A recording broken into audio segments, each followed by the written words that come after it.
उत्तरकाशी के धराली में महाविनाश के बाद अब लगातार रेस्क्यू ऑपरेशन जारी है। हालांकि इसी बीच सभी लोग ये जानना चाहते हैं कि आखिर धराली में त्रासदी कैसे और क्यों आई। तो आज हम आपको ऐसी ही 3 थ्योरीज के बारे में बताने जा रहे हैं जो इसे एक्सप्लेन कर सकती हैं।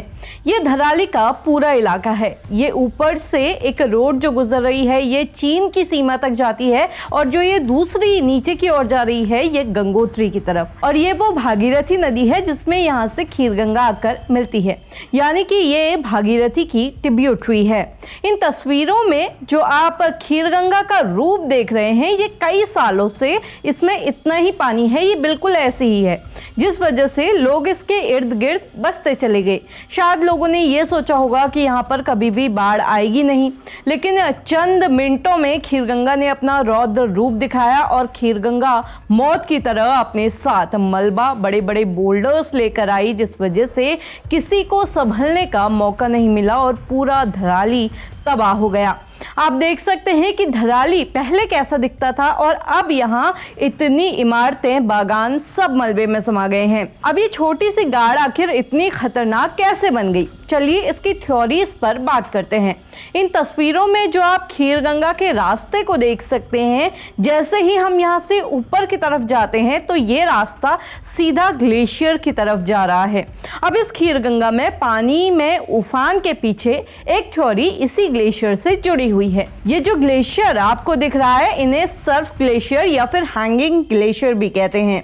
हैंगिंग ग्लेशियर का मतलब ऐसे ग्लेशियर जो बड़ी घाटी के किनारे या पहाड़ी से टिका होता है। इसे देखने पर आपको ऐसा लगेगा कि वो नीचे की तरफ लटक रहे हैं। अब वापस आते हैं अपनी थ्योरी पर। तो कुछ लोगों का मानना है कि यहाँ पर हिम चट्टान का भूस्खलन हुआ होगा, जिससे ऐसे किसी ट्रफ जैसे इलाके में झील बन गई। पहाड़ों में अक्सर ऐसा देखा गया है कि हिमस्खलन से कई बार यहाँ झीलें बन जाती हैं, तो हो सकता है कि यहाँ पर भी कुछ ऐसा ही हुआ हो। इस तरह के ट्रफ में या तो पहले से पानी जमा हुआ होगा या फिर कोई बर्फ का टुकड़ा टूटकर गिरा होगा यहाँ पर, जिसने यहाँ पे एक झील फॉर्म कर दी या ट्रफ फॉर्म कर लिया, और यहाँ पर इसके बाद कई दिनों तक बरसात होती रही। ये ट्रफ इतना भर गया कि पानी को वो संभाल नहीं पाया और वो नीचे की ओर आ गया, फिर उसने पूरे धराली में तबाही मचा दी। इसके अलावा एक और थ्योरी ऐसी ही है। अगली तस्वीर में आप जो ये खीरगंगा का रास्ता देख रहे हैं ये खीरगंगा की संकरी घाटियां हैं। कुछ लोगों का मानना है कि हो सकता है यहाँ पर भूस्खलन हुआ होगा, कोई चट्टान टूटकर इस नदी के संकरे रास्ते में आ गई होगी, जिसने यहाँ पर एक झील फॉर्म कर दी, और जैसे ही यहाँ पानी बढ़ा तो वो झील उसे संभाल नहीं पाई और टूट गई, जिस वजह से धराली में आपदा आ गई। अब इसकी तीसरी थ्योरी बादल फटना बताया जा रहा है। ये काफी लोगों ने आपने अभी तक सुन भी लिया होगा। तो क्या ऐसा हो सकता है कि यहाँ पर इतनी बरसात हुई हो कि इस छोटी सी नदी में इतना सारा पानी आ गया कि उसने पूरे धराली गांव को ही खत्म कर दिया। पर मौसम विभाग के मुताबिक ऐसा कुछ नहीं हुआ। बेसिकली जब बहुत ज़्यादा बादल एक जगह पर इकट्ठा हो जाते हैं और उसमें इतनी ज़्यादा नमी या फिर कहें कि पानी भर जाता है तो वो उसे संभाल नहीं पाते, तब जाकर एक बादल फटता है। अगर कहीं पर बादल फटता है तो उस इलाके में 100 मिलीमीटर बारिश होती है, लेकिन उत्तरकाशी में इतनी बरसात हुई ही नहीं। ये थ्योरी काफ़ी ज़्यादा बताई जा रही है, काफ़ी ज़्यादा चल रही है, पर वैज्ञानिक इससे इनकार कर रहे हैं। पहले बताई गई 2 थ्योरीज इसमें काफ़ी सटीक साबित होती है, जिस वजह से यहाँ पर ऐसी तबाही आई है। हालांकि पहले भी धराली में ऐसी त्रासदियाँ हुई हैं, लेकिन स्क्रीन पर दिख रही ये इमेज पुरानी है, जिसमें आपको 3 मंदिर दिख रहे होंगे।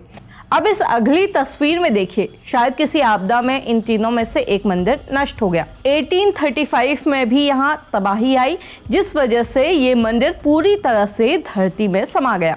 हालांकि ये जो सबसे ऊंचा शिखर वाला मंदिर है इसे बाद में खुदाई करके थोड़ा सा निकाल लिया गया था। आप तस्वीरों में देख सकते हैं कि किस तरह से लोग इस मलबे के नीचे जाकर इस मंदिर में पूजा किया करते होंगे। आपको बता दें कि धराली गांव एनजीटी के नियमों को ताक पर रखकर बसा था। एनजीटी की माने तो किसी भी नदी के 100 मीटर के राइट या फिर लेफ्ट साइड कोई भी बसावट नहीं होनी चाहिए। इन तस्वीरों में आप देखिए कि धराली गांव का पूरा इलाका इस नदी के रास्ते में बसा हुआ था, जिसे नदी ने वापस ले लिया। क्योंकि नदी कभी अपना रास्ता नहीं भूलती है और हो सकता है कि कुछ सालों बाद लोग इस हादसे को भूल जाएं और जो ये मलबा अभी यहाँ पर खीर गंगा लेकर आई है इसी के ऊपर बसावट शुरू कर दे जैसे पिछले कुछ सालों में हुआ था। तो ये समझने की ज़रूरत है कि हमें पहाड़ों में हो रहे ऐसे हादसों से सबक लेना चाहिए, हमें सबक लेना होगा और आगे से नदी के जो ऐसे किनारे हैं या फिर आपदा की ऐसी जो जगह है वहाँ पर संभल कर कंस्ट्रक्शन करना होगा।